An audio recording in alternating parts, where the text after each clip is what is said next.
আপনাদের সবারই একটা কমন কোশ্চেন হচ্ছে এই S10 Max স্মার্ট ওয়াচটি দিয়ে কী কী কাজ করা যায়, এটিতে সিম লাগানো যায় কিনা, এটিতে মেমোরি লাগানো যায় কিনা, এটি আমাদের কতদিন চার্জ থাকবে, এ ধরনের বিভিন্ন কোশ্চেন আপনারা আমাদেরকে করে থাকেন। আজকের ভিডিওতে আমরা জানবো এটিতে কী কী কাজ করা যায় এবং এর ফিচারগুলো কী কী। তো প্রথমেই আমরা যদি এই ঘড়িটিকে ওপেন করি তাহলে এখানে আমরা সুন্দর একটা ওয়েলপেপার দেখতে পাচ্ছি, অ্যান্ড এটিকে চাইলে আপনারা চেঞ্জ করতে পারবেন, আপনাদের নিজের প্রোফাইল লাগাইতে পারবেন, অথবা আপনারা চাইলে এখানে বিভিন্ন ধরনের থিম আছে যেগুলো আপনারা চাইলে চেঞ্জ করতে পারবেন। আর আপনারা যখন এটিকে মোবাইলের সাথে কানেক্ট করবেন তখন এরকম সুন্দর সুন্দর আকর্ষণীয় ওয়েলপেপার অ্যাভেলেবল পেয়ে যাবেন, আর আপনাদের নিজেদের ছবি তো লাগাইতে পারছেনই। এরপর আমরা যদি এটার সাইডে খেয়াল করি, এখানে থাকছে টোটাল দুইটা বাটন, একটা হচ্ছে হোম বাটন আর একটা হচ্ছে পাওয়ার বাটন। আমরা যদি পাওয়ার বাটনে ক্লিক করি তাহলে এখানে অ্যারোপ্লেন মোড, এরপরে হচ্ছে অ্যাপ্লিকেশন স্টাইল মোড, এরকম বিভিন্ন ধরনের ফাংশন আমরা এখানে দেখতে পাচ্ছি। এরপরে আছে ফ্ল্যাশ লাইট মোড, এরপরে call log mode, music option, night mode, এরপরে হচ্ছে voice control and QR code.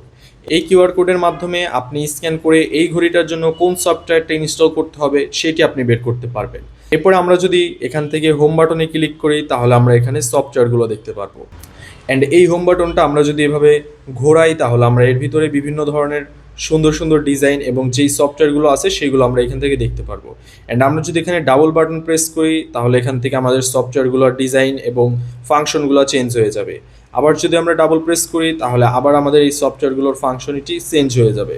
আমরা চাইলে এখান থেকে এভাবে সফটওয়্যারগুলো ইউজ করতে পারি, আবার বিভিন্ন স্টাইলেও মাধ্যমে আমরা এখান থেকে চেঞ্জ করে ব্যবহার করতে পারি। অ্যান্ড এটার ভিতরে কী কী ফাংশন আছে বা কী কী সফটওয়্যার আছে সেগুলো আমরা এখন দেখি। প্রথমে আমরা দেখতে পাচ্ছি এখানে ডায়ালার নামে একটা অপশন আছে। ডায়ালের মাধ্যমে আপনি ফোন নাম্বার এখান থেকে তুলে আপনি চাইলে কাউকে কল করতে পারবেন, অ্যান্ড আপনার মোবাইল ফোনটা বাইরে আনার দরকার হচ্ছে না, আপনি ঘড়িটা হাতে রেখেই কাউকে কল করতে চাচ্ছেন। আর এখানে একটি ছোট্ট মাইক্রোফোনের অপশন থাকায় আপনার ঘড়ির মাধ্যমেই আপনি কারোর সাথে কথা বলতে চাইলে কথা বলতে পারবেন, অ্যান্ড এটাতে ছোট্ট একটা স্পিকারও ব্যবহার করা হয়েছে, সেই ক্ষেত্রে পরবর্তী অপর পাশ থেকে কেউ যদি কথা বলে আপনি এটার মাধ্যমেও শুনতে পারবেন। ওকে, এরপরে আছে হচ্ছে ফোন বুক, আপনার ফোন লিস্টে যত কন্ট্যাক্ট নাম্বার থাকবে সেগুলো আপনি এখান থেকে দেখতে পারবেন। এরপরে আছে হচ্ছে হার্ট রেট, আপনি আপনার হার্ট রেট এখান থেকে মনিটর করতে পারবেন। এরপরে থাকবে হচ্ছে ব্লাড অক্সিজেন, আপনি আপনার ব্লাড অক্সিজেন এখান থেকে মনিটর করতে পারবেন। এরপরে থাকবে ফেসবুক, অবভিয়াসলি এখান থেকে আপনি ফেসবুক চালাইতে পারবেন না, কারণ এটা হচ্ছে একটা স্মার্ট ওয়াচ, এখানে কোনো সিম লাগানো যায় না, কোনো মেমোরি লাগানো যায় না, কারণ এটা হচ্ছে আপনার মোবাইলের সাথে কানেক্ট থাকবে। আপনার মোবাইলে যে এসএমএসগুলো আসবে সেগুলো আপনি এখানে দেখতে পারবেন, অর্থাৎ ফেসবুকের যে নোটিফিকেশন বা এসএমএস আছে সেটা আপনি এখান থেকে দেখতে পারবেন। অ্যান্ড এখানে আপনি জাস্ট আপনার চ্যাট অপশনে কতজন মানুষ অ্যাক্টিভ আছে বা এরকম অপশনগুলো আপনি এখানে দেখতে পারবেন। এরপরে এখানে এসওএস আছে, অর্থাৎ ইমার্জেন্সি মোড যেটা সেটা আছে, এগুলো আপনি এখান থেকে ইউজ করতে পারবেন। অপশন আছে, তারপরে হচ্ছে আপনার ইসিজি আছে, স্পোর্টস অপশনের মধ্যে অনেকগুলো অপশন আমরা পেয়ে যাব। স্পোর্টসের মধ্যে রানিং, বাইক রাইডিং, এরপরে হচ্ছে আপনি বিভিন্ন ধরনের মুড আছে যেগুলো অন করে দিয়ে আপনি খেলাধুলা করতে পারবেন, ফুটবল খেলতে পারবেন। আর এখানে ফুটবলগুলো মূলত আপনি যে ফুটবল এরকম খেলতেছেন এমন না, আপনার এটা অন করে রাখলে পর আপনার এটা মনিটর হবে আপনি কতক্ষণ খেলছেন, আপনার বিপিএম, আপনার ব্লাড প্রেশার, স্টেপ, এভরিথিং আপনার এখানে কাউন্ট হবে। ওকে, এরপর আমরা এখানে হোয়াটসঅ্যাপ দেখতে পাচ্ছি, অর্থাৎ হোয়াটসঅ্যাপে কোনো এসএমএস আসলেও আমরা সেটা দেখতে পারবো।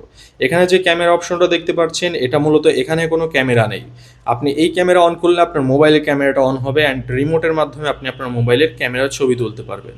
এরপরে হচ্ছে ব্লাড প্রেশার, এরপরে হচ্ছে মিউজিক, আপনার মোবাইলে যদি কোনো মিউজিক ডাউনলোড করা থাকে তাহলে সেক্ষেত্রে আপনি মিউজিকটা এখানে প্লে করতে পারবেন। এরপর এখানে টুইটার, এরপরে হচ্ছে আপনার রিসার্চ, এরকম বিভিন্ন ধরনের অ্যাপ্লিকেশনের যে নোটিফিকেশনগুলো আছে সেগুলো আপনি এখানে মেইনলি কন্ট্রোল করতে পারবেন। এরপর এখানে আপনি একটা সুন্দর ক্যালকুলেটর পেয়ে যাচ্ছেন যার মাধ্যমে আপনি খুব সুন্দরভাবেই এখানে ক্যালকুলেট করতে পারবেন। এরপর আমাদের নেক্সটে আরও কিছু অ্যাপ্লিকেশন আছে, যেমন ক্যালেন্ডার আপনি পেয়ে যাচ্ছেন, মেনু স্টাইল পেয়ে যাচ্ছেন, মেসেজ অপশনের অপশনগুলো পেয়ে যাচ্ছেন। এরপর আমরা যদি মোড়ে ক্লিক করি সেক্ষেত্রে আমাদের এইখানে একটা F1 রেসিং একটা আছে, গেমস আছে, আমরা চাইলে এই গেমসটা এখান থেকে খেলতে পারি। তো এই হচ্ছে ওভারঅল আমাদের এই স্মার্ট ওয়াচটি। আমরা এই স্মার্ট ওয়াচটি মূলত মোবাইলের সাথে কানেক্ট করে ব্যবহার করতে পারবো। তাছাড়া আপনারা চাইলে এই স্মার্ট ওয়াচটি আপনারা মোবাইলের সাথে কানেক্ট না করেও ব্যবহার করতে পারবেন, বাট এটাকে মোবাইলের সাথে কানেক্ট করে আপনারা যদি ব্যবহার করেন সেক্ষেত্রে ব্যাটারি ব্যাকআপটা একটু কম পাবেন, 1 থেকে 1.5 দিন চলবে। আর যদি আপনি মোবাইলের সাথে কানেক্ট না করে এটাকে ব্যবহার করেন সেক্ষেত্রে আপনি এটাকে লং লাস্টিং, অর্থাৎ 3 দিনের প্লাস এটাকে ব্যাকআপ নিতে পারবেন, অর্থাৎ 3 দিনের বেশি আপনি ব্যাকআপ পাবেন যদি মোবাইলের সাথে কানেক্ট না করে আপনি ইউজ করেন। আর এই স্মার্ট ওয়াচটি আপনার কোনো সিম অথবা কোনো মেমোরি সাপোর্টেড না। সো আপনারা এই জিনিসটা অর্ডার করার আগে অবশ্যই এই জিনিসটা দেখে নেবেন, কারণ অনেকে আছেন যারা মনে করেন যে এটাতে সিম অথবা মেমোরি লাগানো যায়, তাদের জন্য এই স্মার্ট ওয়াচটি না। এই স্মার্ট ওয়াচটি মূলত আপনার একটা স্মার্ট ঘড়ি, যেটা আপনার দৈনন্দিন লাইফকে আরেকটু সহজ আর একটু ইজি করার জন্য এটা তৈরি করা। এটা আপনি মোবাইলের সাথে কানেক্ট করে রাখলে পরে আপনার মোবাইলে আপনি খুব সহজেই বুঝতে পারবেন যে নোটিফিকেশন আসতেছে, কে কল দিচ্ছে, এগুলো আপনি মোবাইলটা পকেটে রেখেই বের করে দিতে পারবেন। আর এটি অনেক লাইট ওয়েট এবং সুন্দর একটা কার্ভ ডিসপ্লে হওয়ায় এটি দেখতে অনেক চমৎকার লাগে। সো এই হচ্ছে মূলত ঘড়িটার ওভারঅল ফিচার এবং ঘড়িটা দিয়ে আপনি কী কী কাজ করতে পারবেন। পিছনে একটা সেন্সর থাকছে যার মাধ্যমে আপনার ব্লাড অক্সিজেন এবং ব্লাড প্রেশারগুলো কাউন্ট হবে। আর এখানে একটি ওয়্যারলেস চার্জার পাচ্ছেন, যে ওয়্যারলেস চার্জারের মাধ্যমে আপনি খুব সহজেই এটাকে ম্যাগনেটের মাধ্যমে চার্জ করতে পারবেন। আপনি আপনার চার্জারের অ্যাডাপ্টারের সাথে এটাকে কানেক্ট করে খুব ইজিলি এখানে ওয়্যারলেস চার্জারের মাধ্যমে এটি চার্জ করতে পারবেন।